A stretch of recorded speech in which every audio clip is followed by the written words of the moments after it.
1498cc 4 cylinder inline turbo charge engine. Power ಬಗ್ಗೆ ನೋಡೋದಾದ್ರೆ maximum power 108 BHP, ಅದು 4000 RPM ಅಲ್ಲಿ ವರ್ಕ್ ಆಗುತ್ತೆ. ಮ್ಯಾಕ್ಸಿಮಮ್ ಟಾರ್ಕ್ ನೋಡೋದಾದ್ರೆ 250 Nm ಟಾರ್ಕ್, ಅದು 1500 RPM ಅಲ್ಲಿ ವರ್ಕ್ ಆಗುತ್ತೆ. ವೆಹಿಕಲ್ ಅನ್ಲಾಕ್ ಆಗಿದ್ದಾಗ ಫ್ಯೂಯಲ್ ಕ್ಯಾಪ್ ಓಪನ್ ಮಾಡೋದು ಸಿಂಪಲ್. ಸೊ ಫ್ಯೂಯಲ್ ಲೆಡ್ ಹತ್ರ ಬಂದು ಅದನ್ನ ಟ್ಯಾಪ್ ಮಾಡಿದ್ರೆ ಅಂದ್ರೆ ಪ್ರೆಸ್ ಮಾಡಿದ್ರೆ ಓಪನ್ ಆಗುತ್ತೆ.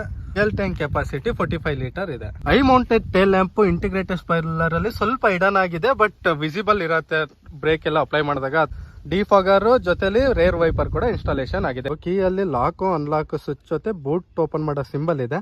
ಅದನ್ನ ಲಾಂಗ್ ಪ್ರೆಸ್ ಮಾಡಿದ್ರೆ ಟೇಲ್ ಗೇಟ್ ಲಾಕ್ ಓಪನ್ ಆಗುತ್ತೆ, ಯೂಸ್ ಮಾಡಬಹುದು. ವೆಹಿಕಲ್ ಅನ್ಲಾಕ್ ಆಗಿದಾಗ ಅದನ್ನ ಈ ತರ ರೊಟೇಟ್ ಮಾಡಿದ್ರೆ ಬೂಟ್ ಟೇಲ್ ಗೇಟ್ ಓಪನ್ ಮಾಡಕ್ಕೆ ಆಕ್ಸೆಸ್ ಆಗುತ್ತೆ.